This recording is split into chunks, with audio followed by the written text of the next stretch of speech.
guys. Thanks for being here. Thank you. Great to meet you. Thanks for all your great work. Thank you. Guys are great.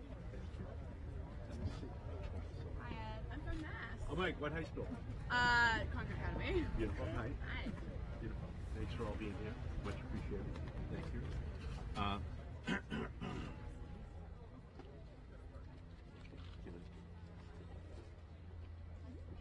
Okay. So we have, let's see here.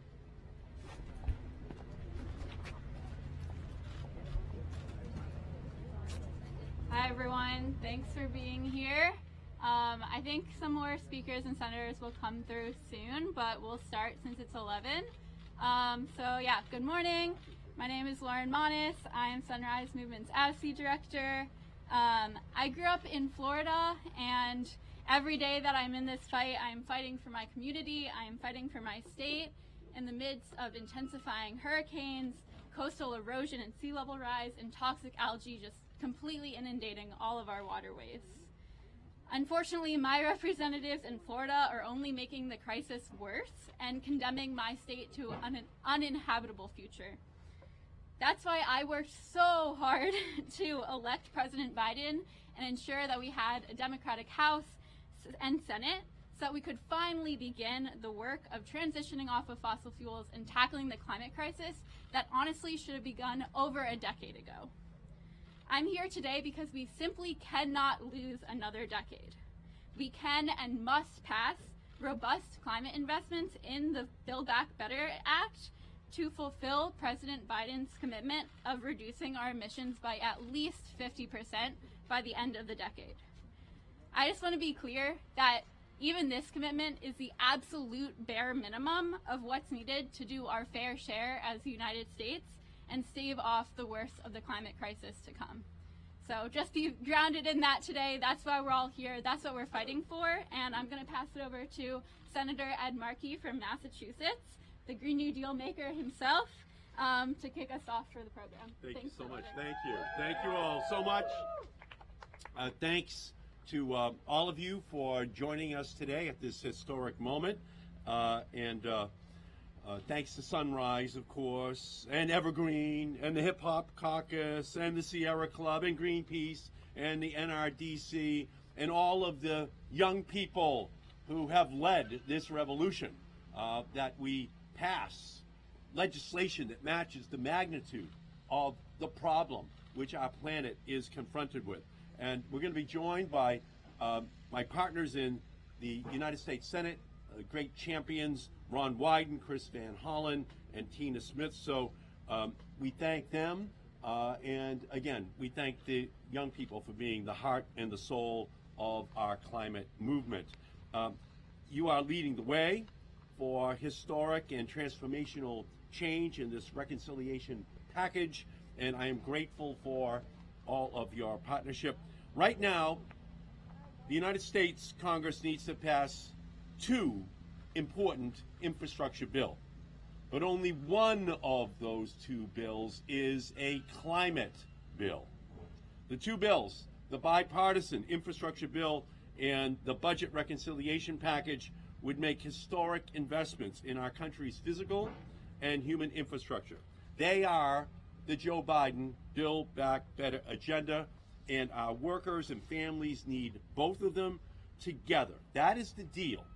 And that is the only deal that will work for our country. Right now, across the country, we see billions in damage, and the human toll that wildfires and massive hurricanes and catastrophic freezes and other climate-fueled emergencies are costing us. And with a robustly funded budget reconciliation package, we also see the millions of good-paying union jobs that can be created in solar and wind, and all-electric vehicles, and battery storage technologies, and clean energy technologies across all of our country. That is this historic turning point that we are at right now. And we see the global leadership that is possible if we pass this package before President Biden heads to the International Climate Conference in Glasgow next month. We must act in Congress before Joe Biden goes to meet with the rest of the world. President Biden must be able to put a deal on the table that reflects what we then expect from the rest of the world, so that we begin a downward trajectory in terms of the greenhouse gases that are going up into the atmosphere. And we see emissions reductions that are possible. We could reduce economy-wide greenhouse gas emissions in the United States 50% below 2005 levels by the year 2030. Achieve an 80% carbon-free electricity sources in the United States by the year 2030, and make half of new United States cars and trucks electric by 2030. And while we still have a long way to go to meet our goal of net zero emissions globally by 2050, failure to act now will make this goal nearly impossible to achieve. So here's the deal. Climate cannot and will not be cut. No climate, no deal. Climate solutions must remain upfront and center in this reconciliation package. When Congress was negotiating infrastructure this summer, Senators Wyden and Smith and Van Hollen and I said very clearly, no climate, no deal. We stand fast to that pledge. This package must include a civilian climate corps to employ, train, and mobilize hundreds of thousands of people to fight the imminent threat of climate change, all while getting paid a fair wage and securing educational and healthcare benefits for all of those workers. This package must include my Clean Energy Accelerator with Senator Van Hollen to bring public and private financing for emissions-reducing projects directly into the communities that need them the most. Right. And we will continue to fight for a strong set of clean electricity policies that Senator Smith has championed, that jumpstart the clean energy revolution and deliver renewable, affordable electricity to Americans. And this package must include the tax breaks crafted by Senator Wyden for our clean energy technologies that create good-paying union jobs here in the United States. We can also take this opportunity to strike outdated, unnecessary, decades-old tax rates for fossil fuels and make polluters pay. And let me be clear, natural gas is not clean energy, and it is not climate action. It is possible to find middle ground in many areas of politics. I know because I have done it. But we cannot compromise on science. There isn't a middle ground between a livable and unlivable world. We cannot pass the bipartisan infrastructure bill without the reconciliation package. We cannot slash climate funding in this package. That would go back on the promise to voters, to young people, and to the American workers who don't want to be left behind as the world moves to fight the climate crisis. We need to pass a robustly funded, climate-focused reconciliation bill to address the most important issue confronting our world, the climate crisis. It is the environmental, economic, national security, and moral issue of our time. Right. And this is the time to act and to send a message to the rest of the world that we are back in business. Right. And Reverend, thank you for your great leadership on this issue, bringing that moral center to this issue, and thank you again to all of the young people who have led on this issue. And now I'd like to introduce tremendous young Sunrise activists whose words give me inspiration. We have the opportunity to reclaim the American dream and replace it with a dream fit for all and the 21st century, and that means environmental justice. Please welcome this great Sunrise leader, Nikayla Jefferson. Welcome, Nikayla. Yes, Nikayla here from Sunrise. No climate, no deal. Because I am from the state of California, and I know in very intimate human terms all about the climate. There is oil spilled all over my beaches. The Dixie Fire, the largest in state history, it's burned an area almost the size of Rhode Island. And in that size, small towns that some of my friends have called home, but have had taken away and scorched to ash. The fire still burns on across empty rivers and streams and peaks that should be capped in snow. I am alive at the hottest time in human history, alive at the time the state recorded 132-degree heat, alive to swallow air thick in choking charcoal and to swim in an ocean unnaturally warm, sit by a shore where each year the waves reach higher and higher. I am alive at a time the water was once at my ankles, but it is now at my knees. No climate, no deal, because it will rise higher, to and over my neck. I'm alive at the time I will have to live through the loss of the land I was born, raised, and loved. But what makes me feel the climate crisis so urgent and devastating and existential is that I will have to live through the very human pain and the suffering of the people that I love. I think of my brother. He is 13 now, and most days when we talk about his 8th grade class drama or advice about how to get through stay at home with mom and dad, but some days it's about the future. And I hear in his small voice a deep and dark fear because he doesn't know much about the future, but he can draw a pattern through the time that he's lived, 13 years in the time of the climate crisis. And he knows that it will get worse. And when he talks about the future, he tells me he is afraid and struggles to see himself as happy and sometimes even alive in it. No climate, no deal, because a compromise on climate is a compromise on me and my family and my home. A compromise on climate is to trade life and land like plastic chips to feed a man's appetite for power and control his ego. Our lives are worth the full effort and expense of the government, because what else is this all for except to protect and preserve us? That the duty of all those sworn into these offices, if they do not pass a deal with full effort for climate, 45% emissions reduction by 2030, then they will have totally failed their one job. And this country should feel embarrassed and ashamed at the level of incompetence, corruption, and weakness that has taken over its elected officials. Joe Biden cannot go to COP26 to negotiate global climate cooperation when he cannot even cut a good deal for climate, pass his own agenda in his own party. If the Democratic Party passes a deal without full effort for climate, it will be evidence for what so many of us already feel, that our elected officials are so far removed from the reality of the climate crisis and they govern without thought to us and the value of human lives. No climate, no deal. And these programs, the CEPP, the CCC, it's just shorthand that signals the beginning of this country's promise to value life in the time of the climate crisis and commitment to fight for everything that it's worth. Thank you. Okay.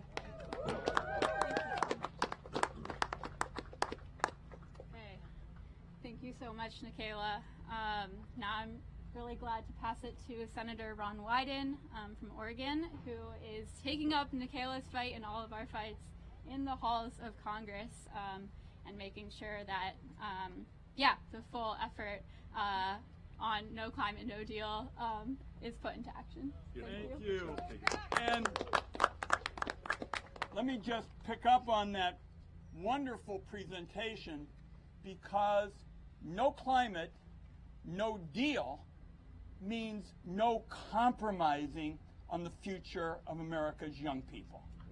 And I'm going to talk a little bit about taxes. Taxes are normally about as interesting as sort of a prolonged root canal. But here, they're big stakes here, and I'm going to be brief. For years and years, what's happened in these halls, the Congress just ladles out scores and scores of tax breaks, usually for the powerful fossil fuel crowd. No questions asked. Remember, Congress shows up, they get their tax breaks. And so what we did this year, I'm the chairman of the Finance Committee, is we took those 44 tax breaks for energy and we threw them in the trash can. Okay? Gone. Dustbin of history. And we said we're going to do something different, which nobody has ever done in 100 years. We're going to say, in the future, we'll have one for clean energy, one for clean transportation, one for energy efficiency. And here's the tagline, folks. The more you reduce carbon emissions, the bigger your tax savings. Okay? Period. Full stop. So for the first time, we're on our way to a federal policy that actually gives us a chance to reduce power sector emissions 75% by 2030, and something that Sunrise has fought for years, net zero by 2035. And I so appreciate your leadership and the leadership of young people. At home, I just had a town hall youth climate meeting. And young people are saying they're going to hold elected officials accountable, not just for kind of cliches and we think climate is serious, but for the real deal. And I would just hope that as part of No Climate, No Deal, and I've got colleagues, Senator Smith, Senator Van Hollen, Senator Markey, another shout out for Senator Markey, leading the Green New Deal, being there. After what happened in a 6-week period this summer, we saw Louisiana get battered. We saw folks on the East Coast of the United States trying to get water out of their basements, people hanging on to light poles. In my part of the world, we had the bootleg fire, so powerful that it actually changed the weather. And what I believe is the theme of our grassroots juggernaut, because that's what Sunrise has really built, is we now need a legislative agenda with the good work being done by my colleagues that shows our climate ambition really meets the times. The times don't call for any little itty-bitty thing here and a little bitty thing there. It calls for the kinds of bills we're talking about. This tax committee that I'm in charge of has never done anything like I described to you in more than 100 years. Never did anything close to what we're talking about in terms of protecting the environment.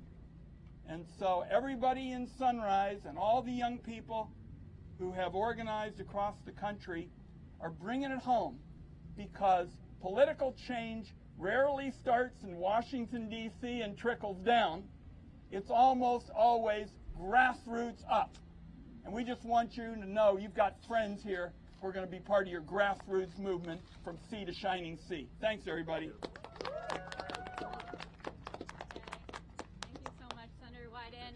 Now glad to introduce Senator Tina Smith from Minnesota, who's really been such a champion for fighting for clean and renewable energy for our future generation. Thank you. Thank you so much, everyone.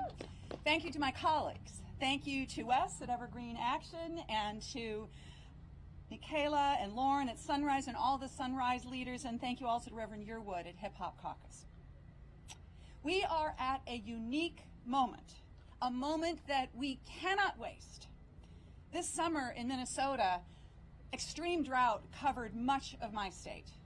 At the same time, we had historic fires in the Boundary Waters canoe area, which is practically nothing but water. And the amazing Gooseberry Falls that flows into beautiful Lake Superior slowed to a trickle. This is the impact of climate change just this summer in the state that I love so well. Minnesotans understand that addressing climate, taking strong action on climate, is a moral imperative. But we also understand that it is an economic imperative, and that by taking strong action, we can create more opportunity. We can create good union jobs. We can create more equity and more fairness in our country. We can create the innovation and the opportunity that is going to drive us to a leadership role, not just in Glasgow, but across this globe for the coming years. Now, when I was Lieutenant Governor, I remember so vividly a group of young climate activists coming to call on me. They were part of an organization called Will Steger Legacy, led and inspired by the incredible Arctic explorer Will Steger. They came into the impressive and grand governor's reception room, a room that was designed to impress, and I would also say to intimidate. And they sat around in a circle with me and they shared with me their deep fear about what the world was going to look like when they grew older. At the end of that discussion, they looked at me and they posed a question to me. They said, Tina, what are you going to do? You have power. What are you going to do with the power that you wield? So I'm here to tell all of you today what we are going to do with our power. Not just me and my colleagues standing before you, but all of us, what we are going to do with our power. We are going to make sure that this Build Back Better plan, it is required to include strong climate legislation, legislation that gets us where we have to go to protect our globe. We need to hit the president's goals. We need to make sure that this plan includes progressive, practical policies like moving our utility sector, our power sector to clean power, 80% by 2030. We need to do the kind of work that my colleagues behind me are working on to have clean tax credits, clean energy tax credits, to have renewable energy efficiency plans. All of this we need to do. The Civilian Climate Corps, this is what we need to accomplish. My grandson, my second grandson, baby Hollen, was born almost exactly a week ago. And I want you all to know that I think of baby Hollen and all of the babies born right now, and I want to say that I want to make sure that they get to know what snow looks like in Minnesota. They know what it's like to see that snowfall. That is the pledge, that is the promise, that is why we stand before you today and say, no climate, no deal.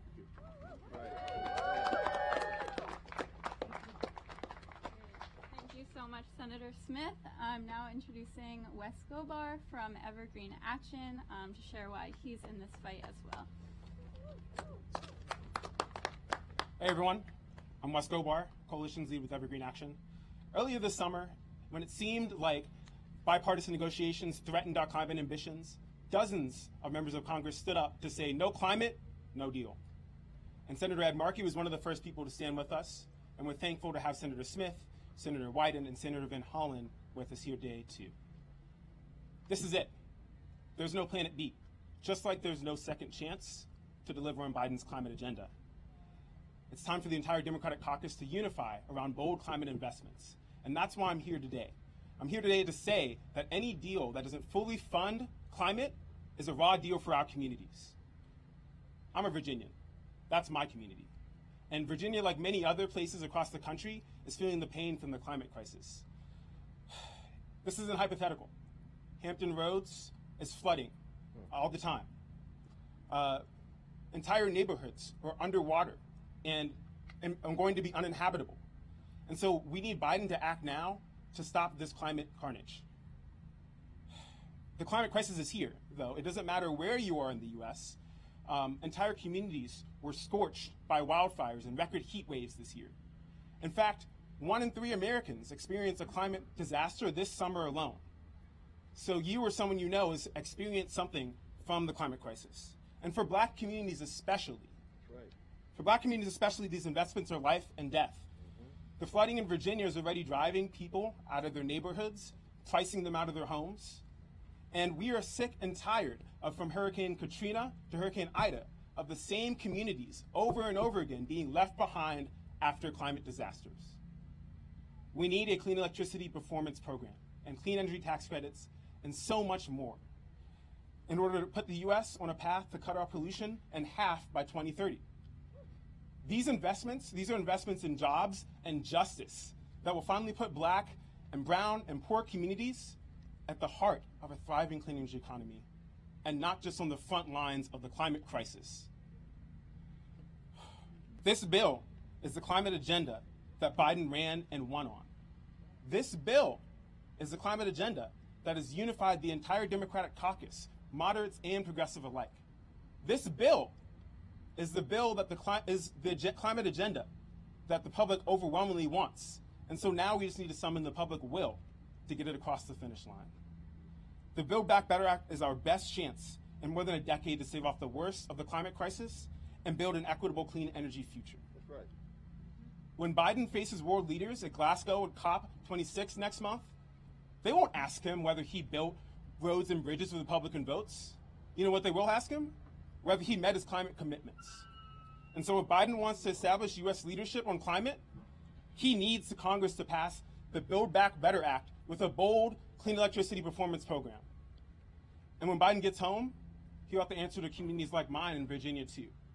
So let's make sure he can tell them he passed a damn good bill. No climate, no deal.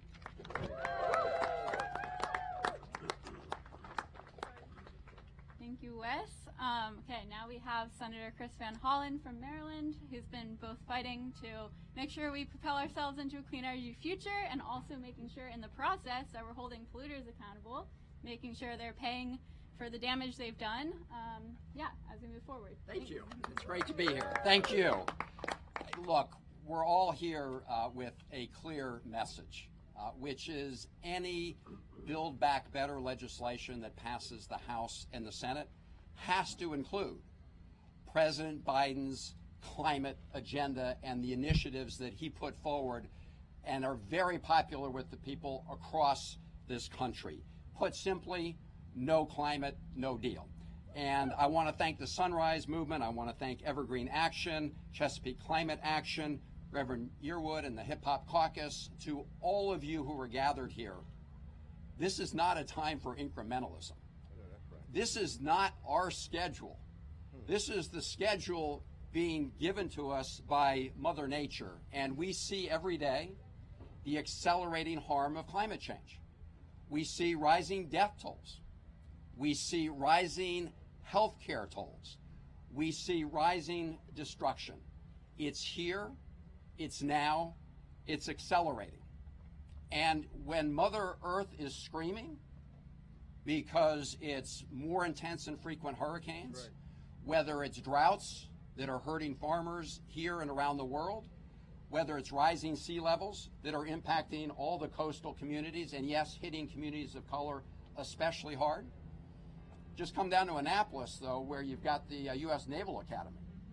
They'll tell you, our military will tell you, about the costs that we're experiencing right now from flooding and sea level rise. So the moment is here, the moment is now, and we have to respond. And it's not a moment where you can just say, we're going to do one piece of this and not another important piece. Because we have targets that are given to us by the scientific community. And we have to reach those goals. We have to reach the goals of 52% reduction in greenhouse gases by 2030. We need to get to net zero by 2050. And if you're going to do that, there's certain policies that have to be enacted.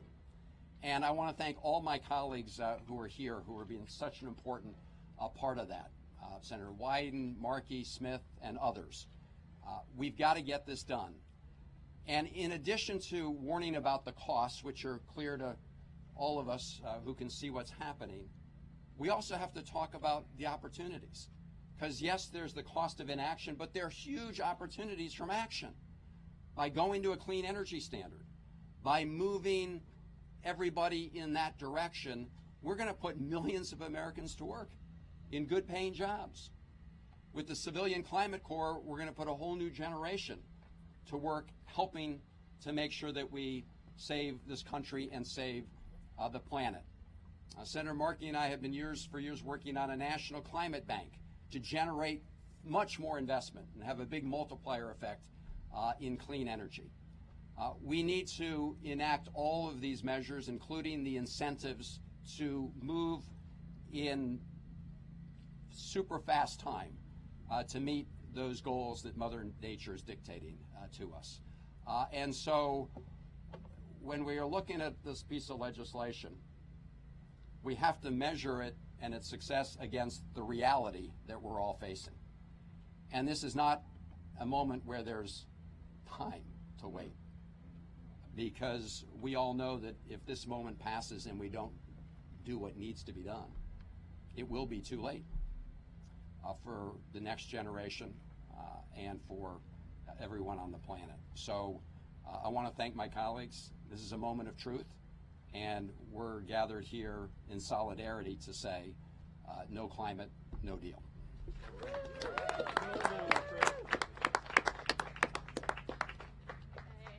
Thank you again, Senator.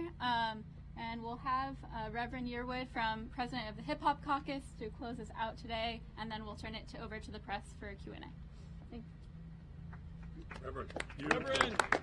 Beautiful. It is an honor to be here with these amazing, courageous senators who understand the time that we are in. It's equally amazing to be with my brothers, my sisters, my non-binary cousins, who are also here from different groups, from Evergreen and Sunrise and Hip Hop Caucus, here as well. I'm always excited to be here. My first station after I left officer training school with the Air Force was to be at Andrews Air Force Base and Bowling Air Force Base. My job as a chaplain in the Air Force was to be at Arlington Cemetery. It was an amazing position and very honoring. It seems weird because you're at a cemetery, but if you know Arlington, obviously, you can. It's amazing to see and to be in that position. So I don't want to speak necessarily the need for what young people, they spoke very well for themselves, or from those who are doing policy, and Wes did an amazing job at that, or even from the policy standpoint. The senators did good at that. I want to speak for the ancestors. And I'm not talking about some old ancestors. I'm talking about ancestors who were made this year in 2021. I want to talk about those who were burned alive in the wildfire in California. I want to talk about those in my home state of Louisiana who faced Hurricane Katrina 16 years ago and literally faced Hurricane Ida to the exact same day on August 20th of this year, and are still rebuilding their home. I want to speak to those who are dealing with energy poverty in Texas, who can't afford to pay their electricity bill. I want to speak to those in Delaware and in Washington State and in Minnesota, those who are hoping that we can have some sense to transition from fossil fuels to clean energy. I want to speak to America right now, because I pledged my life to America when I swore an oath to give my life to this country. I want to speak to both Democrats and Republicans that we are in a climate crisis right now.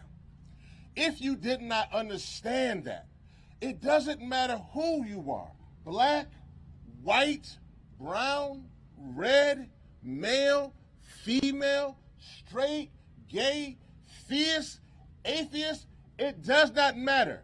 If you are an American, you are dealing with the climate crisis right now. We are suffering right now with wildfires and droughts and hurricanes and things that are unspeakable. If I need to make it plain, trigger warning right now. There are children in Texas who froze to death this year. Trigger warning right now. There are babies who drowned, who literally were drowned to death in New Jersey this year. Not some far-off crisis, not some far-off warning. Right now, babies in America already struggling with the COVID crisis, drowning in this country, hoping and praying that we as Americans can do the right thing. That is where we are right now. So we're at a moment right now where we're going to send our president, not the Democrat president, not the Republican president, but our president on the world stage in 3 weeks to speak for us, to stand there for us, to represent us, and say that this country understands the crisis because we have paid with it with our blood and our souls, and this country stands there ready to do all it can do to build back better right now.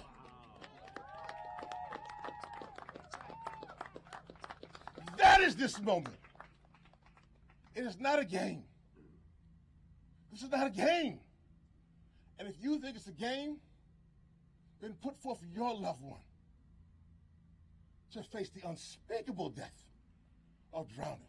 If it's a game and it's too much money, put forth your loved one to say their last prayers as the fires took on their houses in California. If it's a game and it's about money, then put forth your loved one. Come on, don't wait. Don't hold up. Wait to see them. Put forth your loved one on the altar of the sacrifice of climate crisis.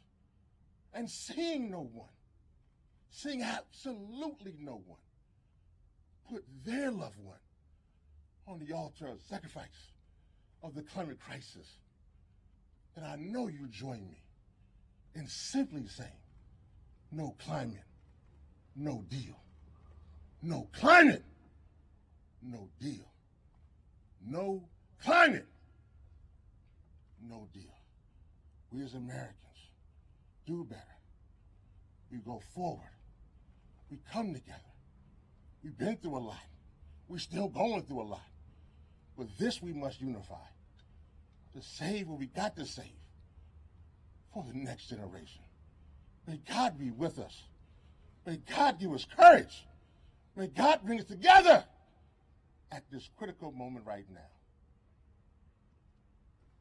Thank you. Oh my God. Incredible. Incredible. Incredible.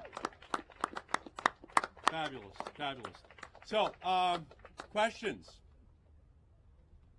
Yes, sir. Who are you, please? Nick Sopchak with E&E News. Thank you for doing this. When you say no climate, no deal, are there any policies that you absolutely must have in order to vote for the bill? And are there any concessions that you might be willing to make given some of the things that Senator Manchin has articulated about wanting to include carbon capture and his concerns with the clean electricity payment program? Again, we're here advocating for everything that is in the bill. We are here to say that we know that unless we do everything, that we can't solve this problem. And we're willing to listen to Senator Manchin to try to deal with his concerns, but ultimately all of those programs that we talked about here today, we want to have in the final reconciliation bill. The only other point on that I'd mention is we're also prepared to come up with fair ways to pay for it. For example, we have ready to go a billionaire's income tax. And let's face it, such a powerful presentation, a big part of no climate, no deal is fairness. And if firefighters and nurses pay taxes with every single paycheck, we don't think it's right for billionaires to essentially have a way to pay no income taxes for years and years on end. So Senator Markey made it clear what our agenda is. I also want everybody who's following this to know we're going to have a fair way to pay for the new priorities that are part of No Climate, No Deal. Yes. Yes, sir? Yeah, Joseph Warren, CQ, roll call. Senator Manchin isn't just worried about the top line, though. He has specific things in there. He mentioned also wanting to preserve those tax breaks for oil and gas companies that you guys referenced. If you guys are 180 degrees and saying no compromise, I guess where's this go, and what happens if the end result is no deal? Okay, well, Senator Wyden, your bill on the tax. First of all, Senator Manchin, even in some of these documents, has emphasized what's called technology neutrality. That's what we're doing with our agenda. What we're saying is, if you can reduce carbon emissions, you get the savings. So it is a tech neutral, no mandates, essentially free market approach, because we believe that the American people, if the tax code gives a fair deal, leveled so it's fair, we believe people are going to say this is the future. We'll be talking to Senator Manchin, but make no mistake about it. The days of business as usual, starting with the legislation we're talking about, and the fact that the Finance Committee, my colleagues, showed real guts in taking on a lot of those big lobbies that liked the status quo and said, nope, we're going to do something completely different. That's where we want to go. That's what No Climate, No Deal's about. Yes, ma'am. Kelly with Fox. Just to circle back on that, though, Senator Manchin, Senator Sinema, some other moderate Democrats have had a lot of face time in the Oval Office with the President of the United States to make sure their demands are heard. Do you feel like you've had enough face time to make sure your demands are heard? Is the President doing enough to listen to your message and hear your side of the perspective on all of this? Well, just understand, we're defending the President's plan. That's what we're doing. And we talk to the White House every single day. We have the President's back. We're advocating for the strongest possible climate provisions, and that's what our coalition is all about, to see that it is not eroded. I would just add that we heard this week the President reiterate and reinforce his commitment to strong climate policy in the Build Back Better Act. So I hear that, and I hear that every day, not only on television, but also behind the scenes in the conversations that I'm having. And I also want to reiterate that this is what America voted for. I mean, what we are talking about here are the core values that were laid out when President Biden was running for president, when I was running for re-election in Minnesota for the United States Senate. So we have to remember that what we are talking about is broadly supported within our caucus by the President and the Vice President and by the American people, and it is our job, all of our job, to deliver that promise in the Build Back Better bill. Yeah, the only thing I want to add to that is that the Build Back Better agenda is the President's agenda. So our message to him has been, we've got your back. And we don't sense any retreat by the President from meeting those objectives. And look, we're open to a combination of policies that achieve the goals that the science tells us we have to meet, right? We want a combination of policies that will achieve the goal that the President has set, that scientists have set, of reducing greenhouse gas emissions, right, by 52% by 2030 and getting to net zero by 2050. So when we look at the policies, we've got to find a way to get there and do it in a fair manner, as Rod and Wyden has said. And I know a bunch of us, and thank you, Reverend Yearwood, for your work on this, have proposed another way for the consideration of our colleagues to pay for much of this in a fair manner, which is to ask the biggest polluters to help pick up the bill to pay for the mess that they created. It's a Polluter Pays Climate Fund, and it would essentially assess the top 25 to 30 biggest polluters a fee, just like we have a super fund to address hazardous waste. And that is another idea that we put on the table. I've talked to Senator Manchin about it. He has not rejected it. We're not there yet. I know it's one of the things that's being looked at, but I guess what we're saying is the goal, we know what we have to hit, and the President is working to get there, and we're going to do everything we can to make sure that happens. That has to be part of the bill. Apropos of the White House, I sat, yeah, sure. And I certainly agree with all the points my colleagues have made. Apropos of the White House, I sat a few feet from the President in the Oval Office about a week or so ago. I made exactly the points that I'm talking about here. So there aren't any atomic secrets. It's not as if nobody knows about it. President made it completely clear that he's completely supportive. And certainly Glasgow gives this urgency. Melina with NTV News. So I just had a question about, Melina with NTD News. I had a question about energy independence. I know some people bring up the issue of relying on foreign nations like Russia and China for some of the rare earth minerals and the solar panels because they dominate that industry. Is there anything in the legislation or anything that you guys are working on to help make sure America can produce these independently on our own and not rely on foreign countries? Well, I will say that we have been advocating for manufacturing tax breaks for the United States. And Senator Wyden has been great enough to build them into the legislation for solar, for wind, for the manufacturing here in the United States, and he's put them in, and it's going to be a revolutionary.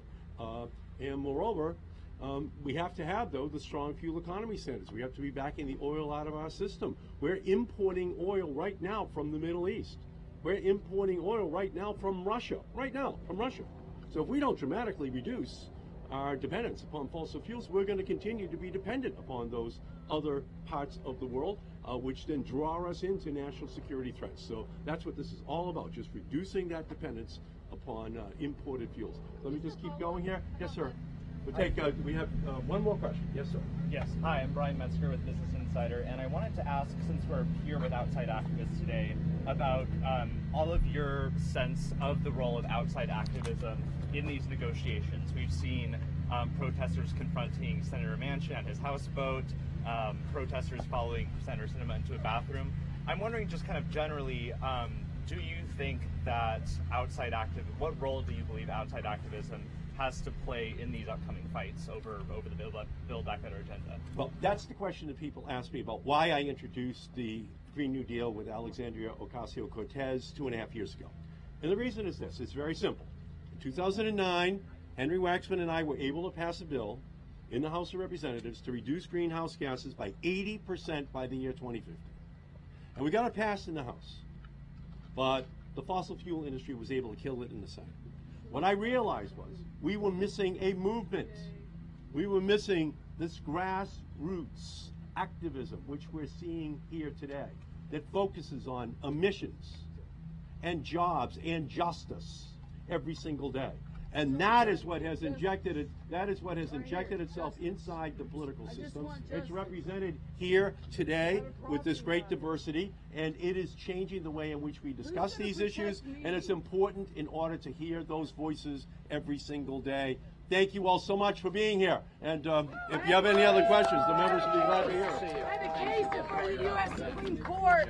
I've been in court for 6 years, sir, on a property matter. It's securities fraud, Operation Stolen Dreams. Okay? I'm here. They want 40 more copies. I'm a single mom. My property was stolen from me. Who's going to protect me under the Constitution? Anybody? Anybody want to talk to me about it? I'd be happy to talk with you over here.